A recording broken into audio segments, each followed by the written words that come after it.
let's go ahead and get started this afternoon. On behalf of the Center for Urban Language Teaching and Research at Georgia State University, I welcome you to the 6th Annual World Languages Week. CULTR, as the center is known, is one of 16 federally funded Title VI language resource centers in the United States. CULTR has created a unique identity around serving the needs of all students and the communities they represent by helping to promote language learning opportunities as part of a 21st century global education.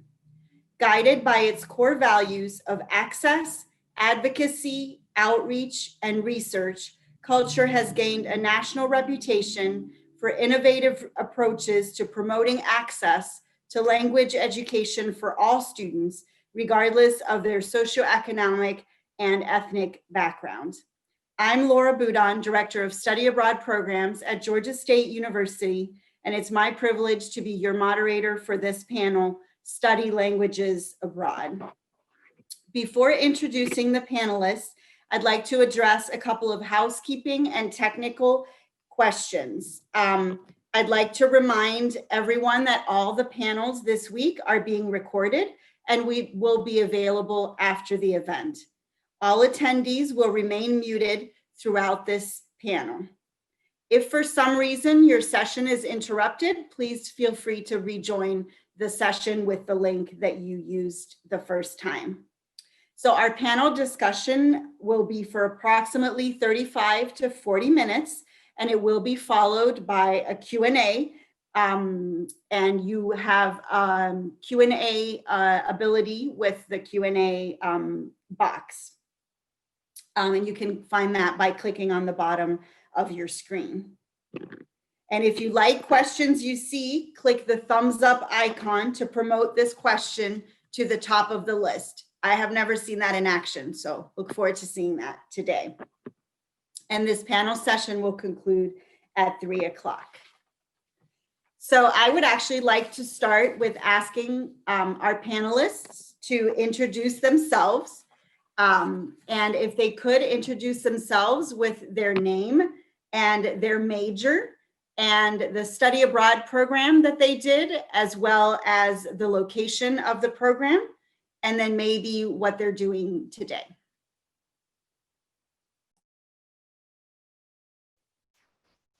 All right, so I'll go ahead and I guess get us underway here. My name is Raymond Jennings.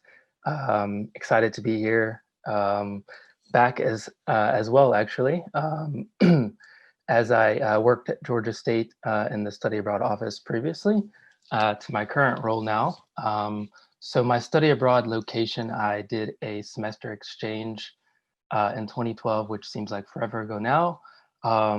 But so that was in Tours, France.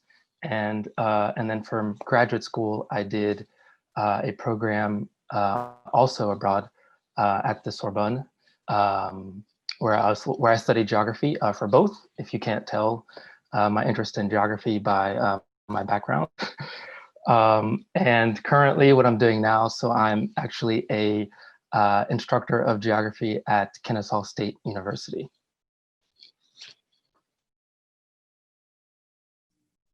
Hi, I'll go next. My name is Kayshawn Brown.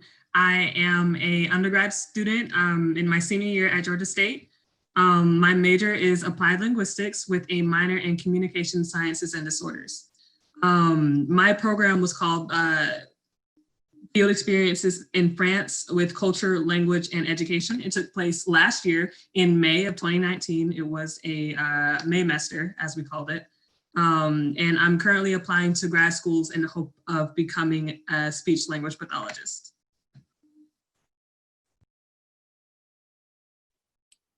Okay, so Onasis Hernandez. I majored in applied linguistics, and I did a one-year intensive Chinese program through the Confucius Institute at GSU at the Beijing Language and Culture University. That was about 4 years ago.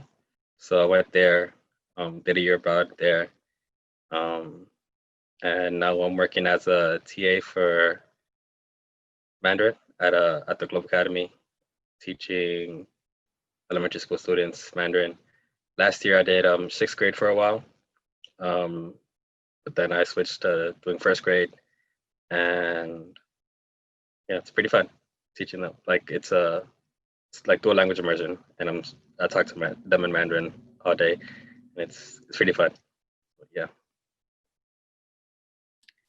Hi, everybody. My name is Martice Sutton, and I am the founder and executive director of Girls Going Global, which is a nonprofit organization that focuses on providing international travel experiences to underserved teen girls here in Atlanta and throughout the U.S., actually. And so I'm a graduate of Spelman College, and I studied abroad a semester at but through the program IES, and it was a Spanish immersion program with some emphasis on Catalan cultural immersion, but specifically around Spanish for 4 months. And I think that's everything that I was supposed to touch on today. So I'm excited to be here with you all, open to the conversation, and let's get going. Great. Thank you so much. So panelists, please feel free to jump in on the questions, as you would like. So the first question is, when and how did you decide to study abroad, and how did you choose your program? I'll start. One thing I did think about that I didn't mention was, so I graduated many moons ago, so almost 10 years. And I knew it was something I was missing in my intro, because once I heard the other intros, I was like, okay, not exact, but so it was almost 10 plus years ago when I studied abroad. And at the time I was an international studies major. And so the way my school was set up, you had to study abroad. And I had always had a dream of going to Italy. But they were like, no, that's not your language. Get over yourself. And so they were like, you have to go to a Spanish speaking country. And I was truly heartbroken, because it was like, this has been my dream. I'm finally getting a chance to study abroad, and you just rip it from me. And so I made that choice to go to Barcelona, because I knew that I could then go visit. I can go to Italy. That was honestly what happened. And so I did that. And also I appreciated the program of IES, because I'll just be quite frank on this panel. I wanted a mixture of academic rigor, but I still did want to experience some fun as well. And I knew that some of the other programs, they're very prestigious, they're very intense, and I did not want to set myself up for failure. I was like, I still need to get a good GPA while I'm gone. I don't want to be ridiculously stressed out. And so I went with IES, and it turns out that was the year that they became intense. So I was stressed trying to still make a good GPA abroad. So my point in saying that is, studying abroad, do not get caught up on thinking that like there's a such easy program. It is school. And when you're there, you're still going to feel like it's school, but I would try to focus on those types of programs that allow you to feel a little bit more fun at school. For me, I had really no interest in studying abroad. Like it is something that I wasn't thinking of. And I was in the American Sign Language lab, and the lab instructor that was there, I was just like signing to her, talking to her, having a conversation. And she was like, hey, do you want to go to France? And I was like, yes, what? And then she had put me in contact with Dr. Judith Emerson, who was the person involved like with that program. And so I emailed her, I was like, hey, so can I go to France? And then she emailed me with more information. And then the next day I had class, like my ASL class, and Dr. Emerson just kind of showed up and explained the program. And then I applied that night, and then I got accepted the next day. And then I started to apply for scholarships to help me along. And then, like, I really didn't expect to travel abroad during my undergrad experience, but I'm really glad I got that opportunity. For me, I didn't think about it too much. I kind of got it. Like I just mentioned, like off the cuff, I was thinking about, so at the Confucius Institute, they had these free Chinese classes. When I had a gap in my schedule at GSU, so I would just go there and study Chinese. And then like on Fridays, they had this Chinese cafe where you just go and you practice the Chinese that you know. And then I was just talking with one of the interns there one day, and I mentioned how I was thinking about taking like the HSK, which is like the standardized Chinese test for like the test that certifies your language proficiency in Mandarin. And then I was just like, yeah, I'm thinking of taking, because like since majoring in linguistics, you get certified in languages because that's just what you do, I guess. And I was thinking about taking the second level one because from what I read, the first level one seemed too easy for the progress I was making. I was like, well, by the time test time comes, the first one would be too easy to be worth my time, and I'm pretty sure I could crush the second one. And then she was like, well, if you take the third one, you can get a scholarship to go to Beijing. And then I was like, all right, cool, I'll do that. And then I studied a little harder than I initially planned, and then it worked out to where I could just do the program that was offered through the Confucius Institute. And yeah, I did that. So I didn't think about it too much. They kind of did all the heavy lifting for me. Yeah, and so in my experience, so I actually began at the University of West Georgia, and I was actually, I believe at the time I was either double majoring in French or had a minor in French because I was doing a program in global studies. I had always wanted to go abroad since I was in high school. And I think just being, when I transferred to Kennesaw State, it's like 2011. So I'd spent like a year at KSU. And so I built up enough credits to be able to go abroad with KSU, but they didn't have a semester exchange because that was something that I wanted in my experience specifically because one of my main goals was to work on becoming fluent in the language. And I think, I had already had, I think, a pretty good grasp of, University of West Georgia's, like their language program, as well as, their French program as well. And the director there, who's actually a French professor, Robert Kilpatrick, he sort of, I guess, was the director of the semester exchange to Tours. And so that was my first time ever abroad in general, and ever living outside of, my parents' house as well. So it was a really new and different and challenging experience as well. I would say that just, in terms of kind of just like how I was raised and how I grew up, like study abroad kind of changed and gave me that sense of, I guess, independence that I hadn't gotten previously. And so it really just kind of started there. And then scholarships kind of got, not necessarily thrown at me, but they were there for students who were studying abroad, and I took advantage of that and ended up doing that semester-long program in Tours. So, yeah. Thank you. And some of your answers lead right into the second question, which is, what action steps did you take to make study abroad affordable?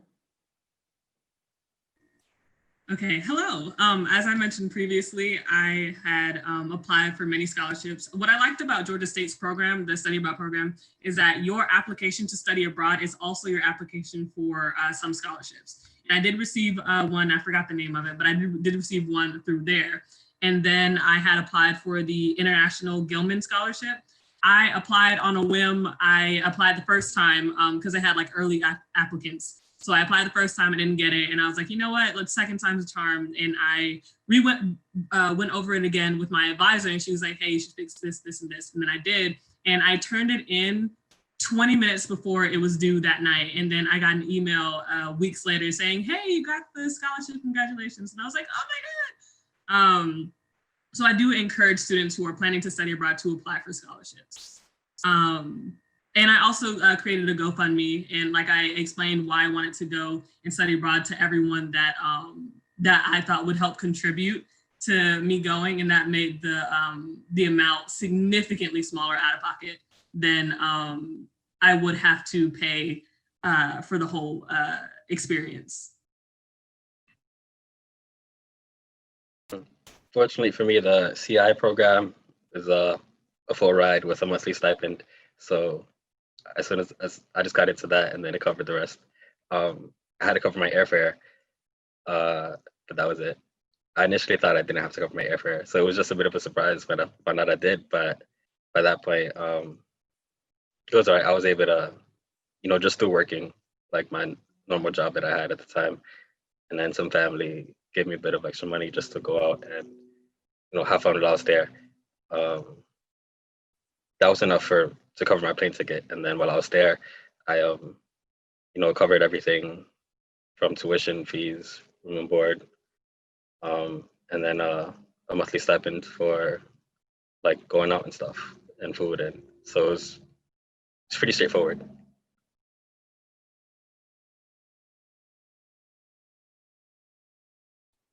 Yeah, I echo the sentiments that have already been shared. So definitely looking up scholarships was a part of my process. And I know that my program with IES, they had an immediate like HBCU scholarship that you qualified for. There's also a resource, diversityabroad.com. They are a resource for underserved and minority students to study abroad, and they update their scholarship listings pretty regularly. So I would definitely suggest you to go there. I hope that what you're all gathering from these other responses are that there are opportunities out there. A lot of times we don't know about them. We don't know about the fully funded opportunities. We don't know about the fly package that Mr. Hernandez got with a stipend to go with it. I mean, so the point that I hope you hear is that it's possible. And you might just have to search a little harder if you're like, well, where are these at? Girl, do your search a little different, okay? Talk to your advisor. That was another big thing I did, was I was always in communication with our study abroad office. And so by developing that relationship, if something came in, I knew that it was going to be forwarded to me for me to at minimum apply, if not already be nominated for the opportunity. So my three things would be utilizing your resources within your institution, looking outside your institution, and also building relationships with people so that you can be top of mind for any resources that come their way.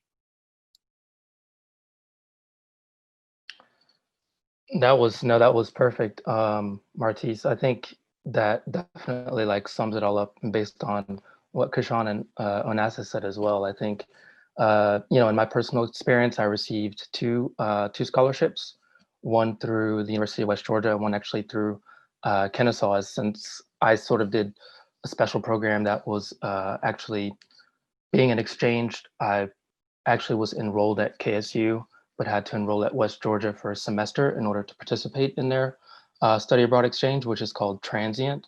So I did a transient program essentially where I'm enrolled with I was enrolled with West Georgia for that semester. So I actually was still able to take advantage of a scholarship with KSU, even though I hadn't studied abroad on a KSU program. So as Martice said, I mean, you can still really take advantage of like the scholarships within the institution. And I think that helped cut out a lot of the expenses for me for my undergraduate program specifically. And then lots of trips to the financial aid office as well. So I partly funded it as well with financial aid to help me out for my undergraduate experience. And then for my graduate experience, it was a combination of things. And so as Kashan had hit on as well, so I had also done a GoFundMe account for and campaign for my graduate studies. I knew I wanted to do an international program abroad as well for graduate school. France wasn't my first, option, but it ended up becoming so due to language. But funding it, so I actually ended up receiving what's called in France a international mobility scholarship, which is specifically for students outside of the EU. So that was something that I took advantage of, as well as just working, as well as what Onasis said. And then I was actually a TA during both years that I was in graduate school, where I worked in elementary schools teaching English. And so those were all kind of, I guess, beneficial ways that helped me financially fund undergrad and graduate school. Thank you to all of you. And for those of you who are GSU students or who are thinking about coming to GSU, just want to mention that yes, financial aid is available for you to study abroad, because what you're doing abroad is academic credit, you are continuing towards your degree. So just want to make sure that as you may be thinking about what study abroad and financial aid may look like, the financial aid does apply since you're continuing your degree. So this is really wonderful responses to the question. So thank you for being honest and sharing your experiences. The next question, how did your study abroad experience change your language proficiency and your understanding of the culture?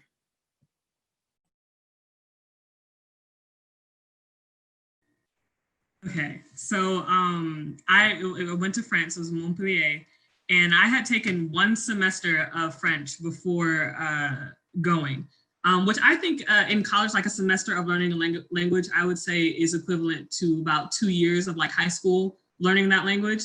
But there really isn't anything I can compare with being surrounded by a language that is not your own. You are forced to learn colloquially.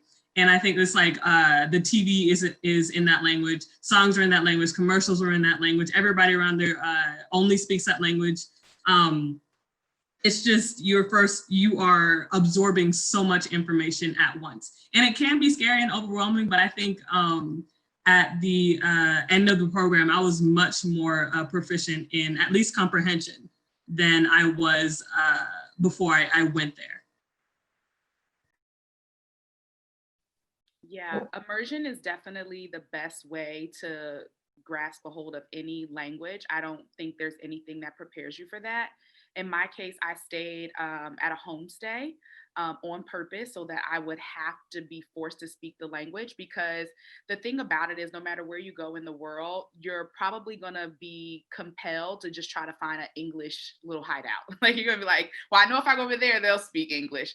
And so because of that, I was like, well, I'm going to know that if nothing else, every night when I come home, there's going to be a person that's going to be like, I don't have it for you. Like all I have is Spanish. And so my house mother did not speak any English. And so I was forced to speak Spanish every day, all day, or most of the day. And that was really beneficial for me. And so I would say that prior to my study abroad experience, I felt like I was proficient. And once I spent my 4 months abroad, I definitely felt advanced. And what I saw is that when I came back, like if I look at myself now, I'm like, oh, you're back to proficient, like you can do a little something. If you get dropped in a country, I can get to where I need to go, but on a very elementary level. And I definitely can reflect back and know the difference between those two experiences, and knowing that immersing myself in an everyday scenario is really what made the difference.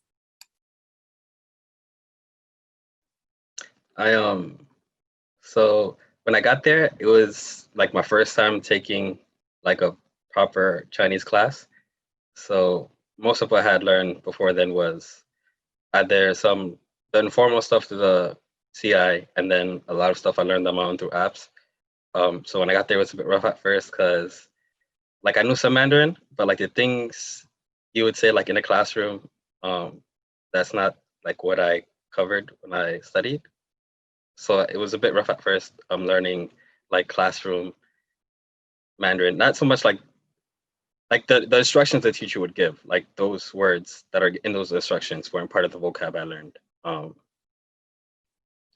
So like it was rough initially, but like even like the teacher, he was like, hey, you sure you want to be in this level? Because we had taken a little pretest where I had gotten, my Mandarin was good enough to skip the very like the introductory level. I was in the next one, and then my teacher, and it was in Mandarin. The teacher didn't really speak any English. Like he knew a few words, but like not enough to matter. And I was like, yeah, I got it. I'm a fairly quick study with languages, so I didn't say that as well. Like my Mandarin was choppy at the time, but I was like, yeah, I'll power through it. And then like I did pretty solid, and like was just said, like it gets like you do get, there's a lot of English speaking there. So I like outside of class, so many people are speaking English, especially at it was a very international university. So there are many people like BLCU, Beijing Language and Culture University. There are many people from all over the world there to learn Mandarin. But because they're from all over the world, they are pretty proficient in English because they're used to dealing in like being in international scenarios. So I was like, well, like the higher up I go in like in the classrooms, like the harder levels I get into which I get placed, the more Mandarin I'll be around. So I for the next semester I like skipped the levels that followed the ones where I was initially, and then like being around more people speaking more Mandarin, that helped a lot. I also, something that I don't think was that common, but I wanted to make a point to do was to befriend like local people and go do things with them there. So like, you know, I did have a great relationship with my roommates. We hung out a lot, and then their friends also. But I also made it a point to like I was using some language exchange apps, and then like I would meet some people through there, and then we would go do things like go meet up for lunch or yeah, go to the club was something that happened. Um, good times, good times. But like, you know, we'd also do things like go to the zoo, go to the aquarium, all sorts of things. And then like being with like people from there and doing things that they do, like you learn like more natural things to say. Like, and also like when I'm learning, I like it to be fun. Um, I'm I'm a bit too stubborn for classrooms. If it's not fun, I'm not going to do it.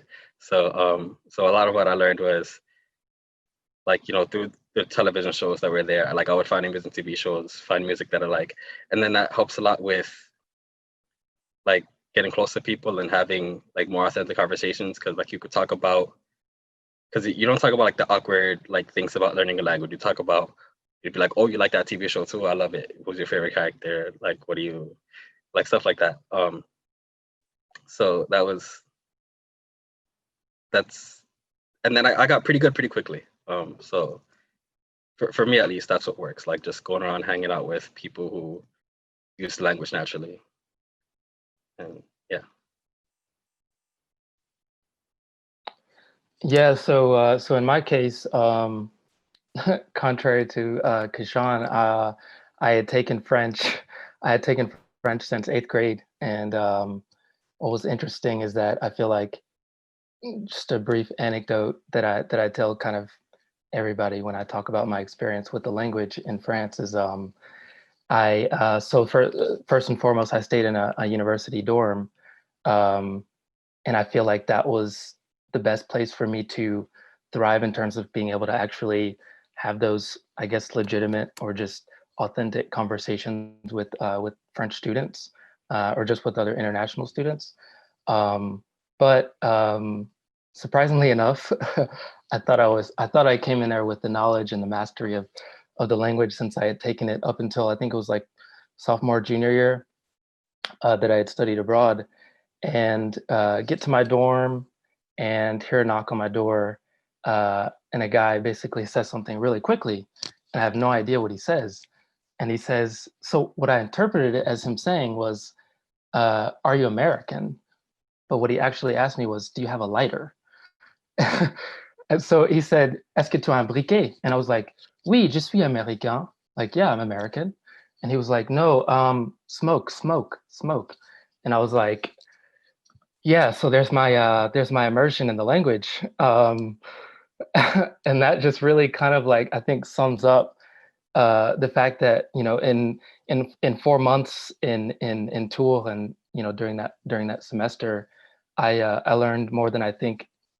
I guarantee that I can say without a doubt that I learned more in that 4 months than I ever had in, you know, the 8 years previous, you know, studying the language in the classroom. And which is not to say that you know, that classroom experience isn't important for getting the foundation, but that, you know, the experience actually in the country, the lived experience, you know, that really creates sort of, I think, just the opportunity to be able to really learn and interact with the people every day. But I would say two major things really quickly contributed to like my language proficiency. One was extracurriculars, because I'm a big soccer fan, but I think just extracurriculars in general, kind of like how Onasis was talking about, just like music played a big role. Like some music, whether it be music, sports, arts, volunteering, looking at different, ways of sort of like, to foster sort of like social inclusion or integration. Extracurriculars are a great way to do that when you're abroad. And so for me, I was able to do that through soccer because I was able to play with, people that, went to French schools and talk in their language and learn a lot of the, little colloquialisms and the expressions like over time, just from hanging out with them. And then the second one is the fact that I was doing more of a longer term program. Compared to shorter term programs, you have complete control over your daily activities compared to shorter programs. So like you basically, as like that individual, like you get to choose your local cultural environment. And I think Martice hit on this as well, is that the fact that, there will be Americans there will be other English speakers there, but you're the one that gets to decide the activities that you do and the people that you spend most of your time with. And when you're trying to become proficient in a language, a lot of times I think it's important to remember that wherever you spend the most of your time it's going to be reflected in your language skills. And so that was the case for me, just because, we had English speakers, we had Canadians in our dorm, we had Americans in our dorm, but there was, Germans that like, or Spanish or Italian, students, where regardless of the fact that they spoke their mother tongue with each other, like our sort of intersectional language was the way that we communicate with each other was French. And so that forced me out of my comfort zone. So I would say those two big things, extracurriculars, and then just knowing your local environment and putting yourself into those uncomfortable situations, because again, immersion it's not always comfortable, but I think it's necessary and it's important if you want to become fluent. So. One thing I wanted to add, because Raymond, you said something and it made me think about it immediately, which was another thing to consider when choosing your program is one that is like super formalized with organized gatherings versus one that allows you some freedom. Because for me, quite frankly, I don't want to go nowhere with y'all. I didn't. Like, y'all are my friends. And that's just me being honest. Like, I don't want to go travel with y'all. I want to travel with me. And that was a part of my decision making of, I don't want to be a part of this program that has group trips and things like that. So that's something to make sure you look out for if you know your personality type wants to be a little bit more independent. And that's a great segue. Okay. I think this will be Okay. our final question, so we can make sure to leave time for questions, because I know we have a lot of attendees, so I'm sure there's some questions. So what advice do you have, as you think about your experience kind of overall, what advice do you have for GSU students or other students who are considering study abroad? What is something that you think they need to know and want them to know based on your experiences? I think the first thing I would say is do it, because this is an experience that there's nothing like it. I do caution GSU students because, or any student that wants to travel abroad, because you have to remember that the study part is still in study abroad. So this is not just like a vacation, like you're not going like on a vacation. There's jet lag. There's one you have to, especially if you've never experienced jet lag before, like I didn't, you won't be ready for it. And there's also check the weather before you go. I did not pack one pair of jeans as I went to Paris, and it did bite me in the butt. And then, yeah, it could be super fun, but you got to remember the study part and the waking up at 7 a.m. because you have an itinerary. So you got to remember that part, but still have fun.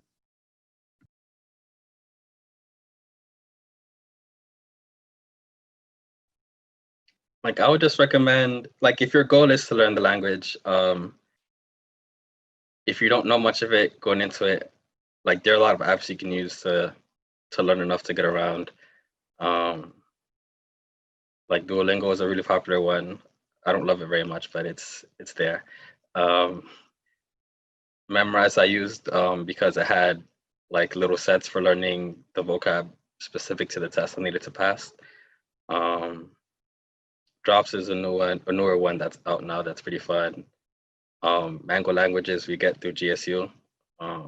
Like I was looking through like back then it was called the LARC. I think it's called the Circle now, where you'd go and learn about languages at GSU. the bottom of Langdale Hall, bottom floor.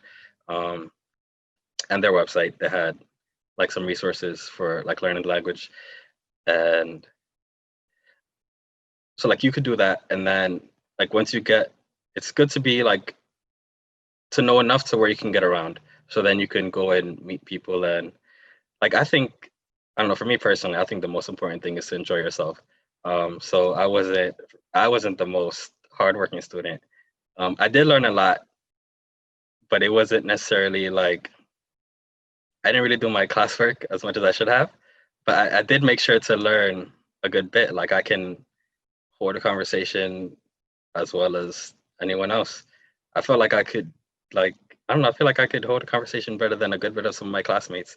Because I learned, to like be with the people and like use the language. And like using like natural, like authentic materials, like learning from things that are made for people who like use the language instead of like things that are taught to things that are used to teach people who don't know the language, like to teach them to learn the language. Like they both have their merits. It's good to use the like language learning stuff, like the things designed to be for language learning. Like it's good to use that a little bit, but like I really think it's more, I personally enjoy more using the natural things, because then that way you can learn about the culture as well, like in a more natural way, not like the over the head, like the stuff designed to teach you language. When it's teaching about the culture, it's very like heavy on a few things. And like if you're using like the more natural things, you learn it like at a more proper degree. Like it's not, something might not be as big of a deal or as little of a deal. Like, so that's yeah, basically learn enough to where you can function with like the natural stuff, and then don't stress out if that's not the level you reach, or if the schoolwork is harder than you thought. Like don't let it, for me personally, I would just say don't let it bother you too much. Make sure make sure you're enjoying yourself.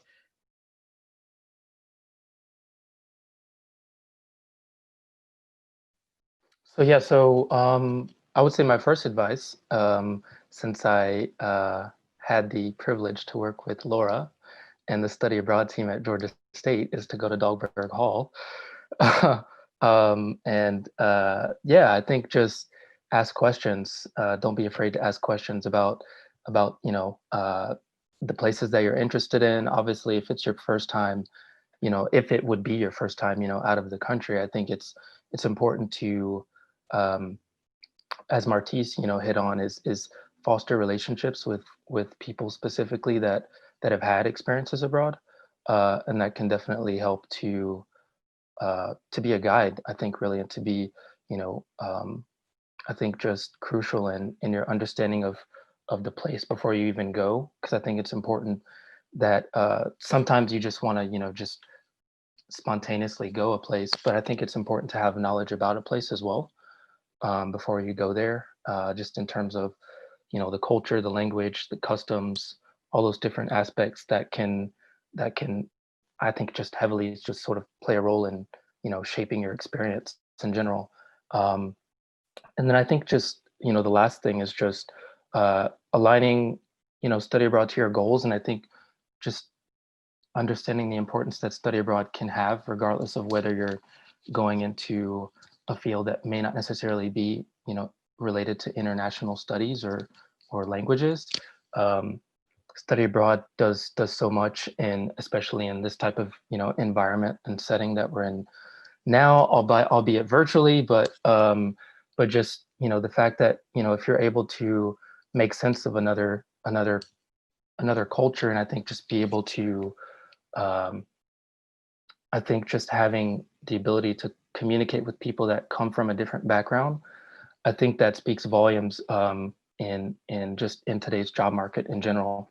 And obviously in my own experience as a graduate school student at the Sorbonne, I think that what it's done for me is just, it's really allowed me to be able to work on not only just the professional side, but academically speaking as well, as that allowed me to just be exposed to different, educational and academic systems. And I think all of us in general can speak to that, having been abroad and seeing how that's different than the American education system, for example. And I think that's important to be able to have those experiences. And then like at the end of the day, like Onasis said, just enjoy yourself and have fun. So I would say that. Yeah, everybody kind of touched on some of the key things. So I'll reiterate some of the things that I mentioned earlier, which was doing your research and being clear on what you're looking to get out of your experience, and taking your time with that, as well as setting your goals and being clear on what you want to get out of your study abroad experience. For some of us, there may have been a pressure to uphold a certain GPA.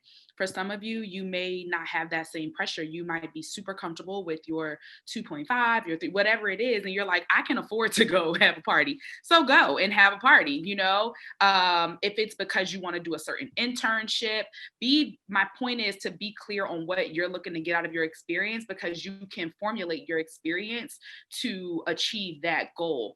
Anything you're doing can be done on a global level. And so whether it's marketing, fashion, healthcare, whatever, if you make it so, your experience can directly reflect that, which means it can directly reflect your next step in life. So be sure that, again, you're doing that research, you're having the goals, and then you're making the most of your time there. So one of the things that I think I enjoyed about my experience was that I did my schoolwork, but I did also enjoy myself. And I do, looking back on it, wish I enjoyed myself more, because I did walk in with a lot of pressure of this is study abroad and I still want to get a good GPA and all this other stuff.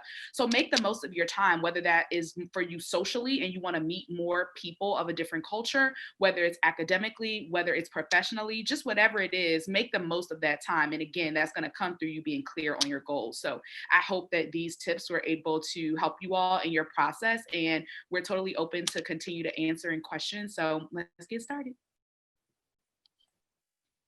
So looking at the questions that have been posed and the likes of them, the question that has risen to the top, which I think the panelists will really appreciate the opportunity to answer, is what was the most unexpected thing that happened during your time abroad? I know a couple of you were interested in speaking to that, so. Okay, so for me, as I said, didn't check the weather. I just thought it was going to be sunny the whole time. Very naive thought process. But we were on the plane and we were descending, and I thought it was just cold on the plane. And it's like I checked the weather. I thought, it's not. That's not outside. And then it was actually it was 40 degrees when we landed. And then when we got off the plane into the airport, it was 30 degrees. So I was wearing like these sweatpants, travel gear, and it wasn't enough. It wasn't enough, and it was not ever enough. But I did get through it. But that's something that, because I do plan to travel abroad again, but that is something that I will make sure to do first thing before I even think about my next program. I think one of the things that was unexpected for me is that you can still experience, I don't want to say highly unexpected, but just unexpected. You can still experience discrimination and racism abroad.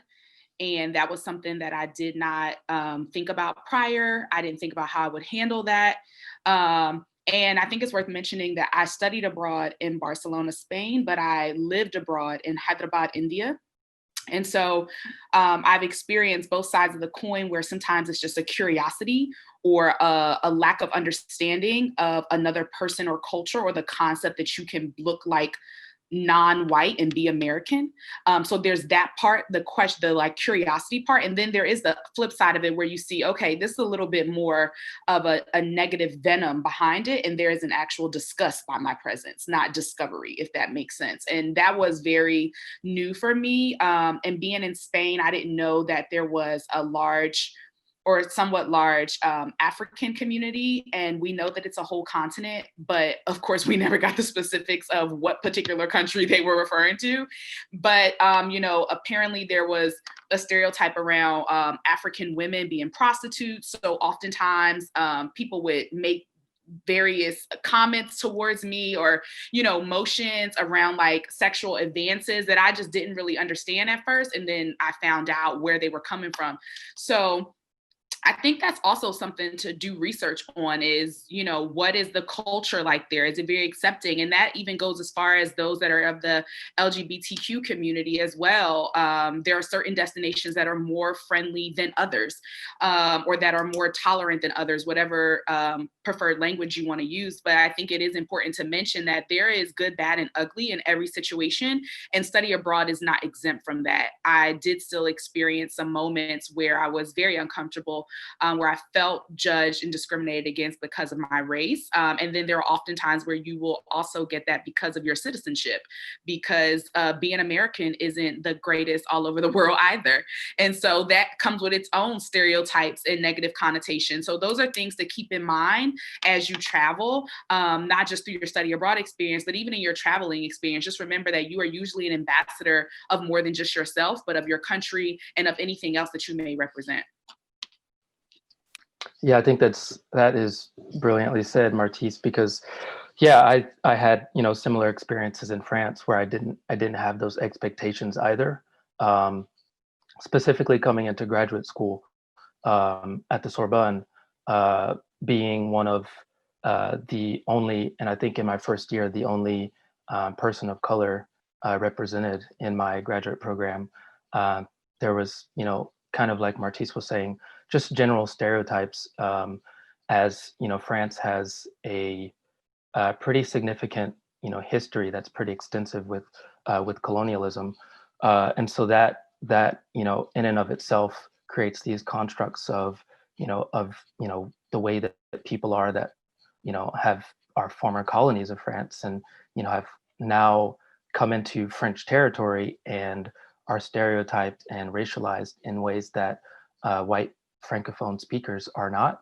And that was something that I had to understand in terms of, not even understand, but also navigate in terms of my own identity, because I had to learn, for example, that whether American or not, what people see first is my skin color and not the language that I speak.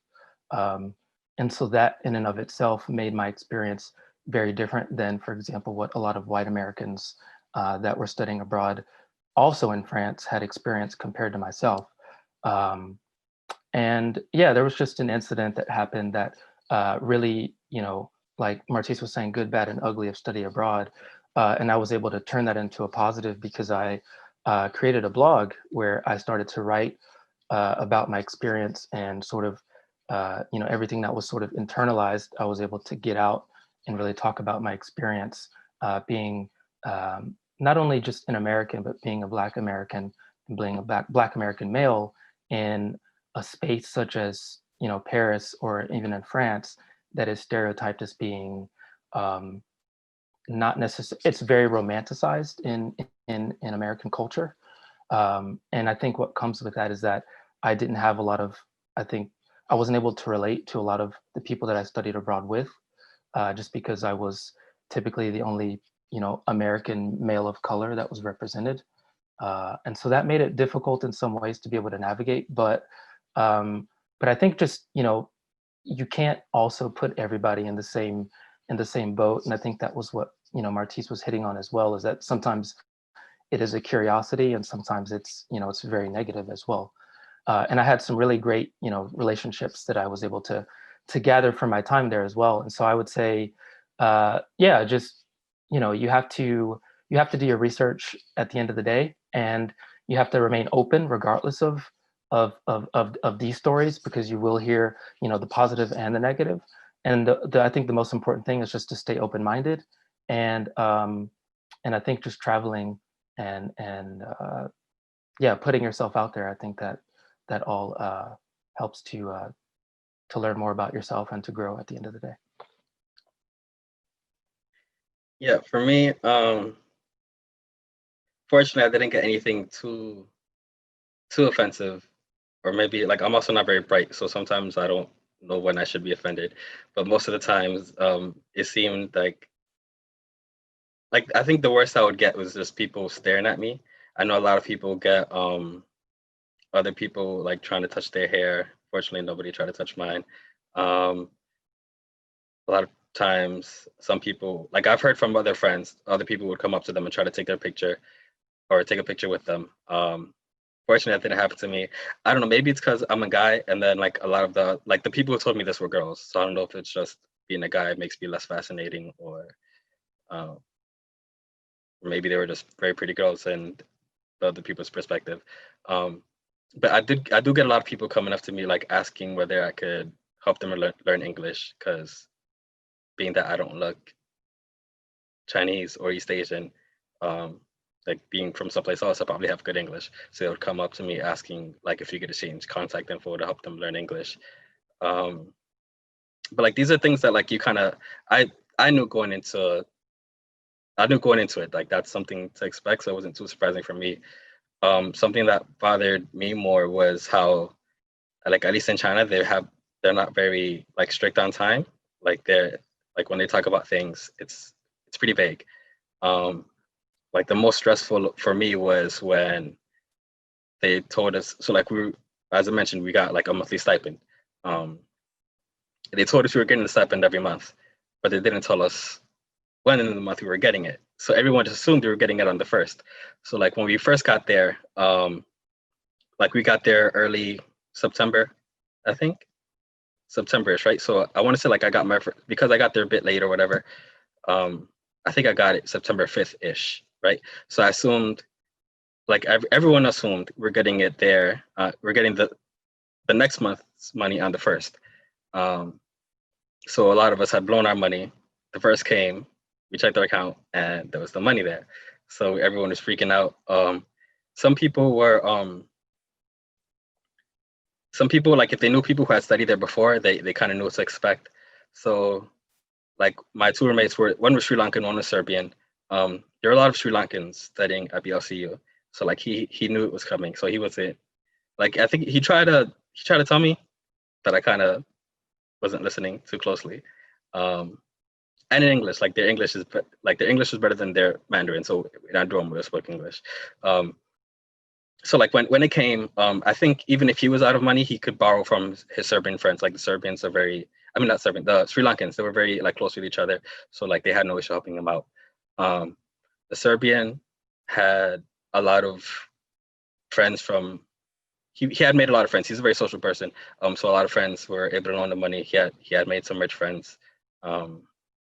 And like to loan the money was no thing. Fortunately, like I had some Chinese friends and they were able to spot me enough money to get to where I needed to be.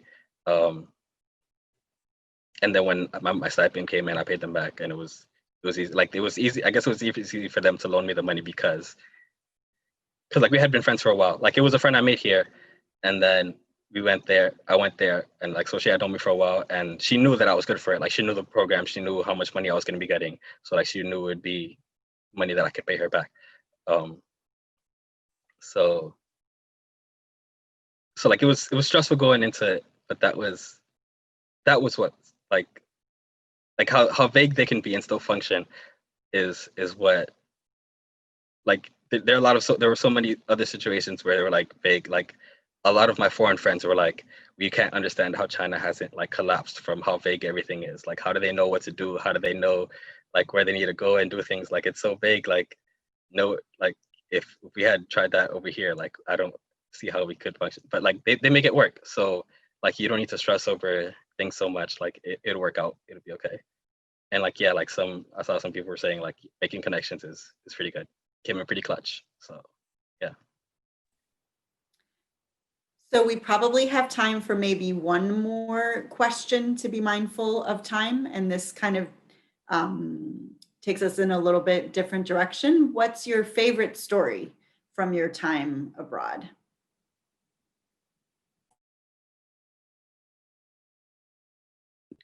Ooh, I have it.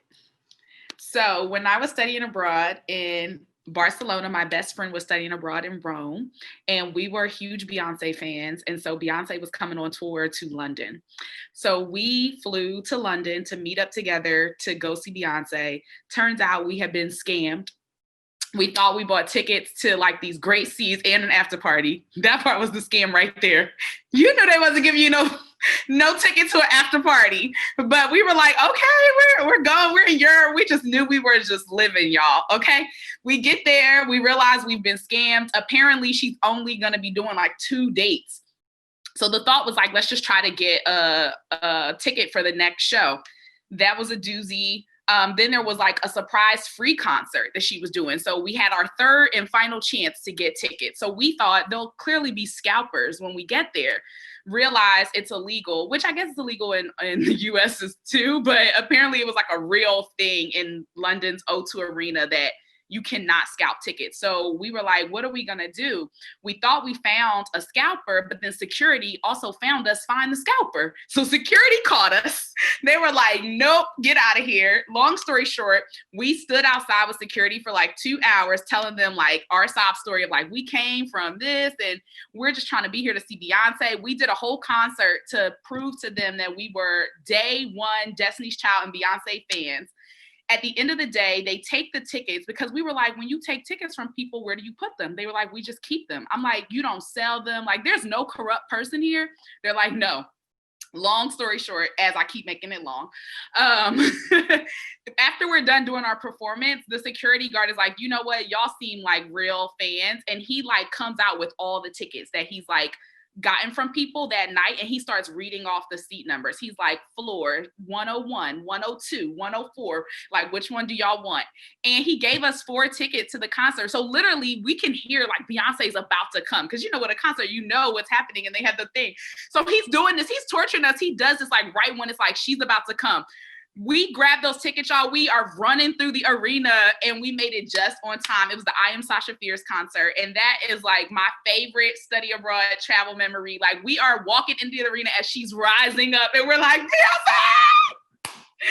So there is fun in study abroad. That's my favorite story. I have one that doesn't involve security, and myself and my peer almost getting arrested on the tram. So we, in Montpellier, to get to Montpellier to like around like the city, there's like a train you could get on, like you have a little ticket, and you could have one ticket, and however many people is on there, that's like you have to punch the card every time for like a round trip. So there's 2 of us, me and my peer, were going to observe some schools, and I had, and you can only use like up to 10 trips per ticket. So we were using 2 every time. And it got to the point where I was like, do you have the ticket? And she was like, yes. And we got on the train, and I got the ticket from her, and I punched it, and I punched it once. Okay, so then I punched it again, and it didn't work. I was like, what is going on? And I thought you grabbed the other ticket. She was like, I did. And I was holding it. I was like, no, that's not. Anyway, so this is what the French police, I guess, at certain random stops, they would just bust in like SWAT, and they would check everybody's ticket to make sure that everybody's there. And it got to the point we were 1 stop away from our like hotel where the other ticket was. It was like, okay, like we're going. And at the stop right before that, you could see the French police swarming that stop. So then they came on, and then I'm just like, oh my God. And then my partner just starts crying, as you should.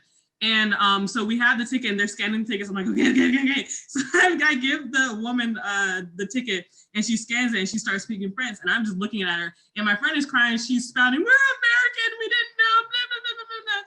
And I'm just looking at her, you gonna play the American card, really? But you know, it got us out of it. She just kind of looked at us with pity. And then she said, all right, you know, next time, because you could speak English. She was like, all right, next time, you know, this is it, or like you're gonna go to jail. And I did not want to go to French jail, even though it'd be like maybe 75 euros that I didn't have to get out of it. But then we ended up at the hotel, and to this day, Dr. Emerson doesn't know about it, and she's not going to. So that was that experience of almost getting arrested in France. Y'all, the European train systems are no joke. It also almost happened to me in Rome. I would say my strategy was I did not speak any English. Like, I purposely said, they think Americans are spoiled. They think we all come over here to study abroad, have fun, and leave. So my strategy was only speaking Spanish, and it worked. Every time they tried to say something, I was like, lo siento, I don't know. So it's real. Don't buy your tickets in European countries. Yeah, and in my case, I couldn't use that because I was only around French people, so they assume that you have to know the language. I assume you know the language because all these French people are around you and you're hanging out with them. So that didn't work in my case, but my I guess my it's sort of an unfortunate ending, but I guess if I were to say my most interesting story or while abroad was national holiday in France. I can't remember which holiday it was, but usually on those occasions, like in public space, like everything is closed usually. So restaurants, all that kind of stuff. And even like, so if there's like a field, even if it's just like a field of like nothing with like soccer goals or like basketball goals or whatever, that's still closed. But like all of my friends, we were like, we don't have class, da da da da. Do you guys want to get together and play soccer? So, and if I say soccer over there, they would treat me with disgust. They don't like when I say that. So I would have to say le foot. So we're looking for a place to play, and the only place that's like close by, like it's closed, but we ended up deciding to just climb over and play anyway. And that was, so that worked out well up until we were leaving. And so everybody's hopping over the fence as we're leaving. And so I thought I had good balance. Being a soccer player, I assumed that I, did. And I slipped on the bar and hit my arm straight on like one of the, and it's pointed as well. And so I'm like, so I have a hole in my jacket because I fall on it. And then I get off because I'm still on the other side where I'm not actually over on the other side to like leave basically. And then I take off my jacket and everything. I open it up and I have like no kidding, like I'm bleeding, like bad, like a hole in my arm. Not all the way through, but yeah, it was bad. And I'm just like, okay, so I'm abroad. I'm in France and I have a hole in my arm. What do I do? And I literally, I was scared to death. Like I've never and fortunately for me, like I had a buddy that was there. We were in the same program. They ended up calling the ambulance, telling them, what happened and everything. And fortunately for me, France and Europe in general, but France especially has a really good healthcare system. So I didn't have to worry about paying that much money, but I had to get surgery on my arm and all that stuff. And yeah, so that's my story.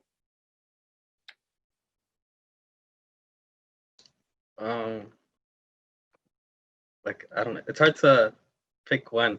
Like the story that comes to mind, it's another language related thing. So like, because a lot of people hear about how, how you, depending on the tone you use, a word in Chinese could mean different things. Like if the tone is different.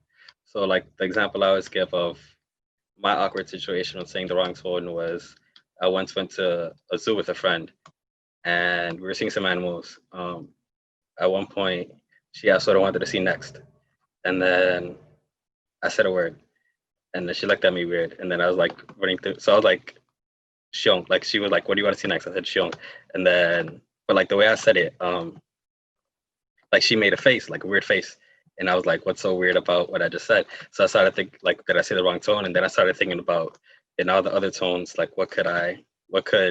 how could she have misinterpreted what I said? So what I wanted to say was, what I meant to say was, I want to see bears, which would have been the second tone. But apparently she interpreted it as me saying like the first tone. Apparently what I said sounded like first tone, which would mean breasts. So like, no, she might have understood it as me wanting to see her breast next. Whereas what I wanted to do was see the bears. So it was awkward for a bit. I had emphasized like that's not what I meant at all. I just want to go see the bears because we didn't see the bears yet, and I think bears are cool. So yeah, she got over it eventually. Like before the end of the trip, it was awkward for a little bit, but we saw the bears. Everything worked out okay, and yeah, it's pretty great. I love the zoo. Good times. Yeah, and then really quickly, because I have a similar story. It's super quick. Similar to Onasis, where like I was speaking in French to somebody. Never say you want to take somebody somewhere in French with the verb prendre. If you're learning French, do not use that verb. I said that to somebody. I want to take you to the restaurant, etc. And I literally said it as "je vais te prendre," and she was like, "No, that's very sexual. Do not say that. And I was like, no, I'm just saying I want to take you to the restaurant. And she was like, okay, so we use this verb instead. And I was like, oh, and so everyone was laughing. I understood absolutely no reason why everyone was laughing. And then she explained it. So that's my language story with that. Great. Well, I want to thank all of you for taking your time and sharing your stories. And also thank you for your honesty as you've talked about your study abroad experiences. So again, thank you to all the panelists. This concludes today's panel. On behalf of CULTR, I thank you for joining us. A reminder that recordings of all the panel discussions this week will be made available after the event. And I also invite you to complete the post-event survey. The next World Languages Week discussion is the IT and Global Business panel tomorrow from 12 to 1. Thank you guys so much for joining us, and please do study abroad.